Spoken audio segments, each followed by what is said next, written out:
Well, hey, man, it's Jamie. That's me here. Welcome back to my channel. Now, let's go ahead and get into a quick chat, honey.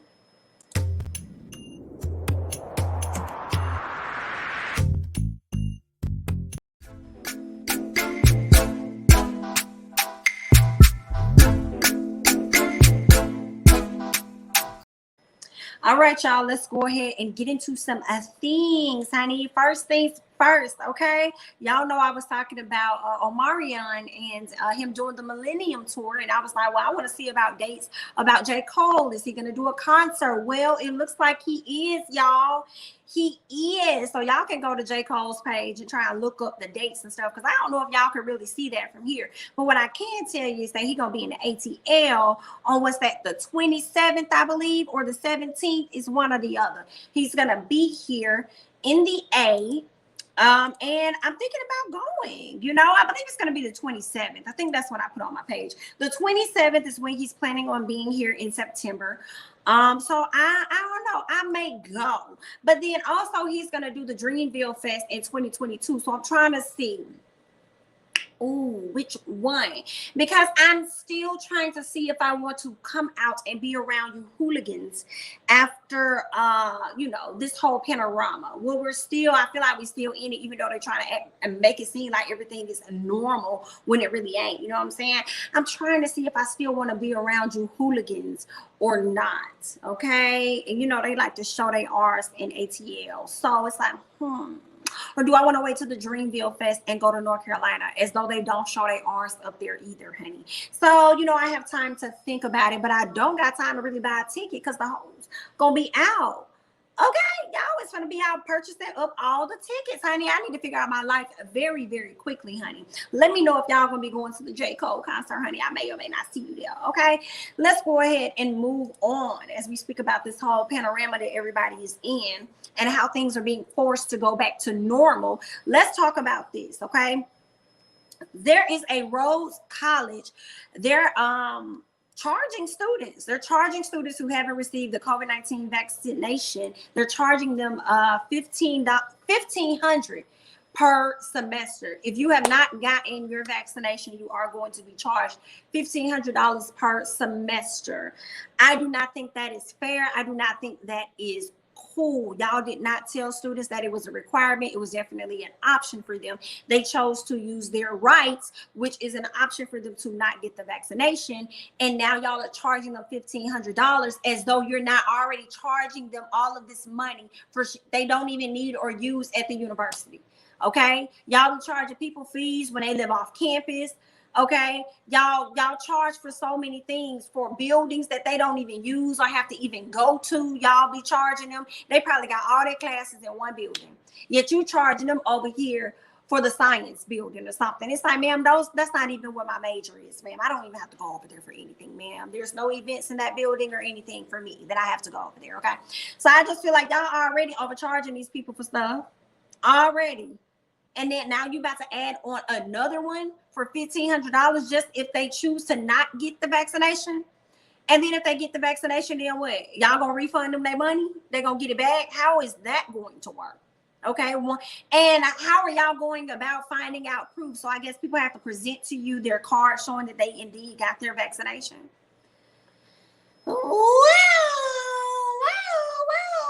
Y'all making things very weird out here, trying to force people to get these vaccinations. Granted, everybody should want it. You should probably want to get it, but I understand why people don't want to get it as well. And you trying to offer free cheeseburgers, offer lottery tickets, offer weed, offer people donuts. That's not connecting just to get a vaccination.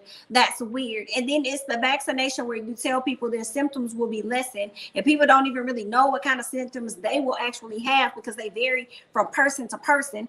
And you also could still, with the vaccination, still get COVID, still get sick from COVID, still pass it over to someone else. Okay, as if you never even had the vaccine. So it's kind of like a lose-lose situation for some people, or it could be a win-win situation. So it's like, if that's the case, why y'all forcing people or trying to back them into a corner to get a vaccination?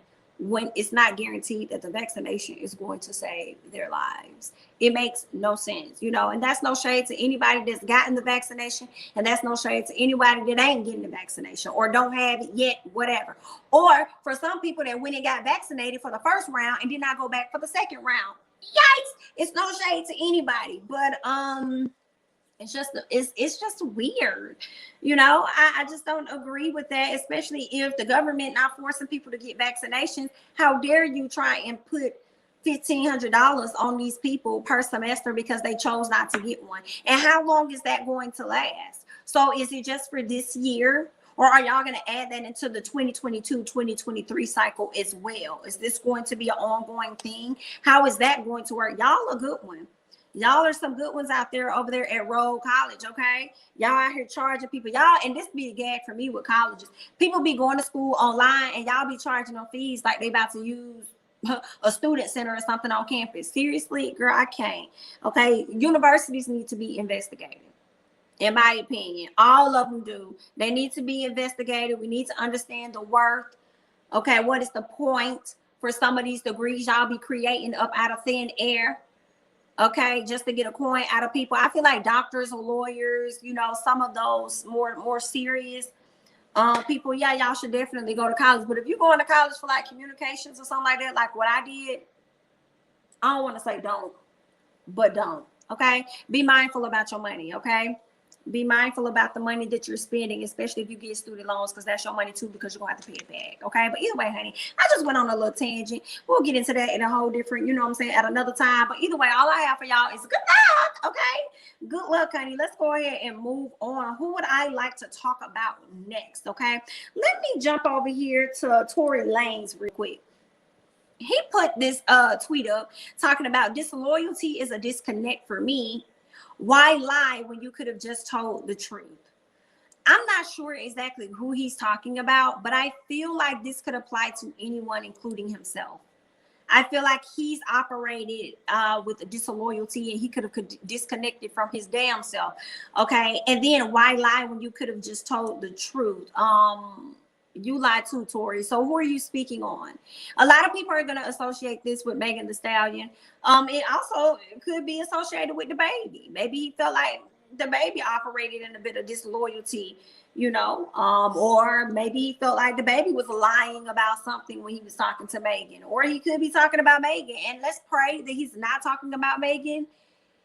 Like, let's try to move on. Okay, sir. Like, let's not, don't address her. like Party told the baby, don't speak on her. You don't have to ever address her again, not directly or indirectly. Okay, so let's hope that this is not about Megan and he got something else going on, and hoping that he will probably take his own advice while he's at it. But we're gonna go ahead and move on to someone else. Okay, let's talk about Miss Patrisse, y'all. Let me get to her. Miss Patrisse Cullors. I hope I said her name correctly, but she is the BLM co-founder. Y'all know earlier this year, I believe it was, she was being kind of like investigated. She ended up buying quite a few homes for like either 1.4 million or 4 million or something. She just bought some homes that was within the $1 million range, and everybody wants to know, girl, where you getting this money from? Okay, people have been wondering where are the donations, where is stuff going, honey? Well, it looks like she's going to be caught up in some more legal trouble, because they're saying that Black Lives Matter co-founder Patrice Cullors' organization Dignity and Power Now allegedly failed to tell the IRS about $175,000 in donations. I don't know who's on the Miss Patrisse's R's, but they are on her R's. Hear what I say. They are on her R's. I don't know what she over there doing with them monies and them coins and stuff. But I mean, they always say what's done in the dark will come to the light. I don't know if she's doing anything inappropriately, but it's not looking too good for you. Okay. Earlier this year, you had some issues about your money, and you decided to, I think she even stepped away from BLM or something like that. She stepped away from the organization. And now here it is. You have a whole new organization that you founded back in 2013. And now that organization is up for question. So hopefully she can get this rectified, honey. But I'm going to go ahead and read to you guys what they're saying. Dignity and Power Now, which Patrice Cullors launched back in 2013 to assist Black and minority inmates, is being accused of not telling the IRS about at least $175,000 received in donations. New York Post reports that the organization brought in at least $225,000 in 2016, but claimed to the IRS it didn't make more than $50,000. Ooh, honey. Yeah, let me say, the IRS is on your arse. Hear what I say. This stuff was happening back in 2013 when she founded the organization, or whenever she got the money in 2016. But here we are in 2021, and they still on your. Let me say, that's one thing about the IRS, baby. When they want their money, they want it now. It's my money, and I want it now. That's how they are. So they coming back, all right? If the group was truly under $50,000 threshold, it would not be required to file a federal tax return. Let me tell y'all something. Y'all know what this is giving me? It's giving me PPP loan. Okay? It's giving me PPP loan. A lot of y'all that may have taken that money out, from my understanding, on that PPP, a lot of y'all that may have gotten $20,000, they say that y'all have to at least have made, you're going on record, whoever did your paperwork, saying that you're going on record saying that you make at least $100,000 a year. Okay, so it just makes me think about how, if y'all got somebody to do y'all paperwork and they didn't do it right, honey, the IRS is coming for you. Okay, now it may not be this year, it may not be next year, but give them some time. They're going to slowly hit you up. Now, you may not go to jail, but they're probably going to be trying to get their money up out of you in some capacity. So y'all be careful and good luck. Okay, because that is what this here is giving me. All right, so y'all done got this PPP loan money for $20,000, probably admitting that you make at least $100,000, and then when you go over here and you do your IRS paperwork, honey, it's gonna be like you only make about $50,000 a year or something like that. They're gonna be like, hold up, girl, some things are not adding up. Some things is not right. Somebody lied somewhere on this paperwork, girl, and we gonna need to get it up out of you very quickly, okay? Because they don't care how much you made, okay? That's one thing about the IRS over here, honey. They're going to always figure out a way to get all of their coins back from you. So be careful. Let's go ahead and let's move on. What else are they saying? Okay. So that was like somebody gave a donation of $100,000, and I guess she did not put that on record either. Woo, honey, somebody else gave $125,000. In addition, the California Initiative gave Dignity and Power $125,000, one donation for $100,000 and another for $25,000 in 2016, according to the public records obtained by the publication. Girl, they on your arse, and I hope that you're able to figure out where that money has gone. We're sure that you may have it somewhere if you're buying homes for millions and millions of dollars. So hopefully you can get that issue rectified, and y'all may have something now in the account where y'all can get on the payment plan and go ahead and get an IRS their money back, honey, because they on your arms. But I ain't got nothing else for Miss Patrisse Cullors or for y'all. I just wanted to let y'all know what was going on with her. She was in the news earlier regarding financial issues, and now she's back in the news regarding more financial issues. So y'all already know how I feel about that, honey. Okay, y'all already know what it is. Good luck. Okay, we're gonna go ahead and move on. Let's move on to Miss Chrissy Teigen. Okay, let me get her stuff up here. Miss Chrissy Teigen is actually thinking about having a sit down with Oprah Winfrey, kind of like what Meghan Markle did. She's looking to do that. Okay, as previously reported, Chrissy Teigen issued a lengthy apology for cyberbullying people in the past. Okay, it came after she received lots of backlash for previously telling Courtney Stodden via social media to commit suicide at the age of 16. Okay, that was not nice at all. And then I think she also had some other tweets that wasn't really bullyish, but it was very weird how she kind of like talked about how the young girls on Dance Moms or something like that, how sexy they looked. It was like very weird. All right, so now she's looking at actually having a sit down. Chrissy is in talks with Oprah to do a Meghan Markle sit down type interview and tell her truth. Chrissy is a fighter and believes that she is such an excellent communicator that there isn't a mess she can't talk her way out of. This is what somebody is saying, honey. And I feel like Oprah is a good person to go to so that you can kind of try and fix that image just a little bit. So we'll see how that goes. You know, she's going to be trying to go over there to Oprah. Next thing you know, we're going to see a whole rebranding. So we'll just see if the followers are actually going to follow Chrissy Teigen right on over there to Oprah and hear what it is that she has to say and feel like she's been redeemed from her horrible actions of the past. Some people ain't going to let her leave it down, though. They just not. So good luck. it works out for you, okay, and it doesn't necessarily backfire. Let's go ahead and move on, and let's talk about y'all good friend Christopher Maurice Brown, honey. Okay, this story was a little funny to me because I'm like, I refuse to believe. Okay, not that I refuse to believe Chris will hit a woman. We understand Chris's history. It's just how they worded it, which was kind of funny. Okay, Chris Brown reportedly under investigation for battery after woman claims he smacked her weave off, and that's what made me laugh my ass off, because I'm like, why is that part relevant to the news headline? Why do we have to say that he smacked her weave off? Because that was funny. And I'm just like, now the smack ain't funny, but the weave coming off is hilarious, because usually if a person has harmed someone or anything like that, that's just what it's going to say. Chris Brown reportedly under investigation for battery after woman claims he smacked her. And that's just how it would have ended. You wouldn't have gave us the extra details of her filing the report talking about he slapped her weave off after an altercation. Okay, so a lot of people down in the comments felt like this is cap.